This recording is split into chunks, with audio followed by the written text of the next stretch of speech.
Hello everyone. आज के इस वीडियो में हम क्लास 12 हिंदी आरो अध्याय 5 काव्य खंड उषा कविता के बारे में पढ़ने वाले हैं।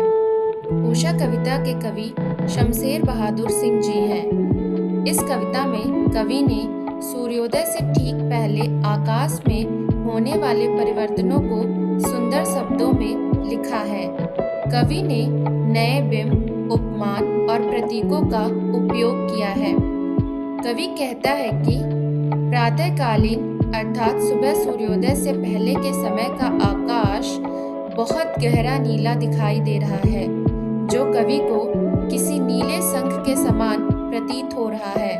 कहने का आशय यह है कि कवि को सूर्योदय से पहले का आकाश किसी नीले शंख के समान पवित्र और सुंदर दिखाई दे रहा है।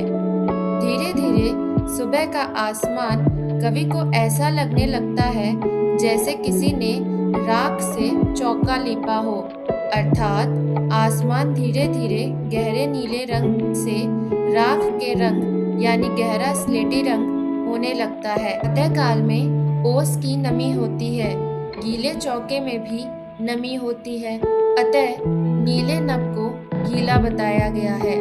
साथ ही प्रातःकालीन वातावरण की नमी ने सुबह के वातावरण को किसी शंख की भांति और भी सुंदर, निर्मल और पवित्र बना दिया है। धीरे धीरे जैसे जैसे सूर्योदय होने लगता है तो हल्की लालिमा आकाश में फैल जाती है। उस दृश्य को देखकर ऐसा लगता है जैसे काली रंग की सील अर्थात मसाला पीसने के काले पत्थर को लाल केसर से धो दिया गया हो।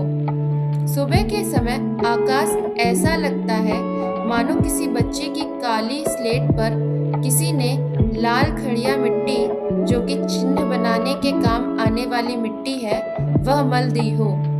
सूरज की किरणें सूर्योदय के समय ऐसे प्रतीत हो रही हैं जैसे किसी युवती की सुंदर काया अर्थात शरीर साफ नीले जल में झिलमिला रहा हो। कुछ समय बाद जब सूर्योदय हो जाता है अर्थात जब सूर्य पूरी तरह से आकाश में निकल जाता है, तब उषा यानी ब्रह्म वेला का हर पल बदलता सौंदर्य एकदम समाप्त हो जाता है। ऐसा प्रतीत होता है जैसे प्रातःकालीन आकाश का जादू धीरे धीरे खत्म हो रहा है। Thank you so much for watching this video. Do like and subscribe the channel. Thank you so much for watching it.